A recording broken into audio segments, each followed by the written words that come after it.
Ready হয়ে গেছি, এরাও রেডি হয়ে গেছে, আমার ছেলেও রেডি হয়ে গেছে। এবার আমরা বেরোবো। তো আমি সোয়েটার ফোটা কিছু নিলাম না, বাইরে অতটাও ঠান্ডা নেই। কি শাল নিতে হবে নাকি? ঠান্ডা আসবে? তুমি রাত্রিবেলা আজকে আসবে? চলে আসলে তো খুবই ভালো। তো আমি একটা শাল নিয়ে নিই হালকা। যাচ্ছি একবেলার জন্য। ব্যাগ দেখুন আমাদের, একটা ওই ব্যাগ হয়েছে, একটা এখানে ছোট ব্যাগ হয়েছে, কারণ রাত্রিরে ওখানে রেডি হতে হবে। তো তার জন্য আমি আলাদা আলাদা সব নিয়ে নিয়েছি। বাবু যাচ্ছে বলে বাবুর জন্য তো এক্সট্রা জামা কাপড়ও নিতে হয়েছে। কাকিমা আসছি গো। এত তাড়াতাড়ি বেরিয়ে উঠেও কোনো লাভ হয় না। অনেক সকালবেলা উঠেছিলাম, আপনারা তো জানেন, কিন্তু উঠেও কোনো লাভ হয় না। সেই দেরি হয়ে গেছে। আমরা বেরোতে 9:30 বেজে গেছে। কটা বাজে বলে থাকা? 10টা মতন বাজে।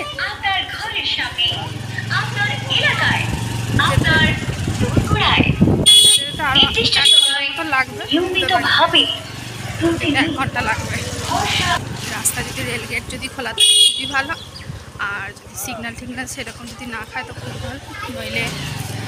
নইলে সঞ্জু অনেকটা যেতে দেরি হয়ে যাবে অফিসে।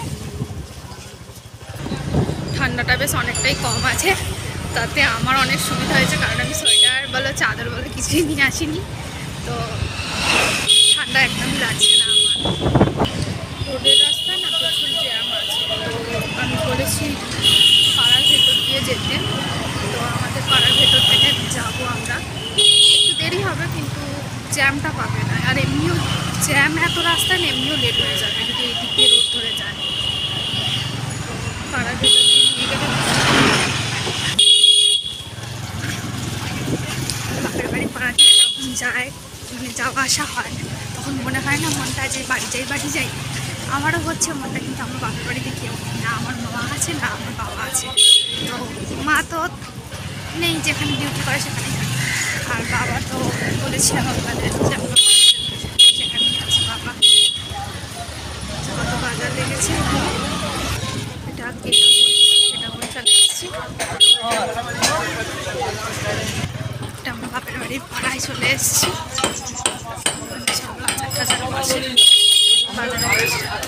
সামনে যে গলিটা আছে, এই গলিটা আছে, এই গলিটা হচ্ছে আমার বাবার বাড়ি।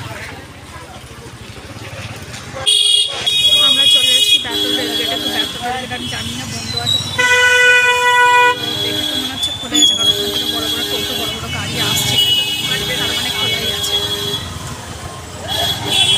এখানে না এই বাবা আচ্ছা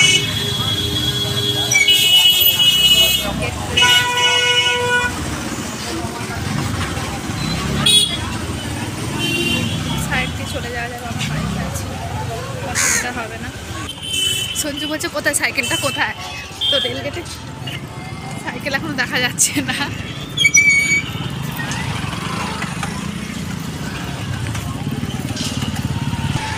রাস্তায় দেখতে পেয়েছিলাম বুড়ির চুল, নিয়েছে বুড়ির চুল, তার একটা নিয়ে নিলে ভালো হতো। এখানে কি সুন্দর তারা মা আছে।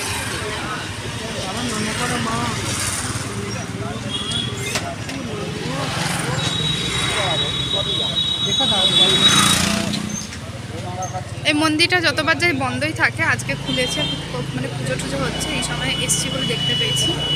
দর্শন করা হয়ে গেল মাকে। তো আমি পুরীর চুল যেটা নিয়েছিলাম সেটা একখানা নিয়ে আছে, আর একটা নিলে ভালো হতো, কারণ বাবু হাতে করে নিয়েই যাচ্ছে ওখানে। মেয়েটা দেখতে পেলে কান্নাকা করবে, তো বাচ্চা মানুষ তো, আমার বাবুর থেকেও ছোট, এই 2 বছরের জন্মদিনেই যাচ্ছি। আমি গেলে আপনাদের খুব সব কিছু নিয়ে আমি বসে আছি, পুরো আমার হাত জ্বালা করছে একদম। 2টো ব্যাগ, হেলমেট, আমার পার্স সব আমার কাছে।